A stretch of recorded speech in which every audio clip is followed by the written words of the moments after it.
আসসালামু আলাইকুম। আশা করি সবাই ভালো আছেন। সামাজিক যোগাযোগ মাধ্যমে ছড়িয়ে পড়েছে একটি আলোচিত দাবি করা হচ্ছে তামিম ইকবাল বিসিবির সভাপতি হওয়ার পর মোস্তাফিজুর রহমানকে দল থেকে বাদ দেওয়ার সিদ্ধান্ত নিয়েছে। এমন খবর সামনে আসার পর ভক্তদের মাঝে শুরু হয়েছে নতুন আলোচনা। অনেকে বলছেন মোস্তাফিজুর রহমান বাংলাদেশের অন্যতম গুরুত্বপূর্ণ বোলার, তাকে দলে না রাখার সিদ্ধান্ত কতটা যৌক্তিক। আবার কেউ মনে করছেন দলের স্বার্থে বা কৌশলগত কারণেই এমন সিদ্ধান্ত নেওয়া হতে পারে। এই বিষয়টি নিয়ে প্রশ্ন উঠেছে, আসলে কি সত্যি এমন কোনো সিদ্ধান্ত নেওয়া হয়েছে? এরই মধ্যে লাইভে এসে প্রতিক্রিয়া জানিয়েছেন Shakib Al Hasan.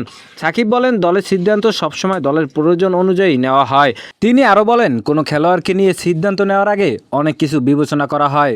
Form, fitness, team combination সবই গুরুত্বপূর্ণ। তার বাসায় ব্যক্তিগতভাবে কেউ খারাপ খেলোয়াড় না, সবাই দলের জন্য গুরুত্বপূর্ণ। এই বক্তব্যের পর নতুন করে আলোচনা শুরু হয়েছে।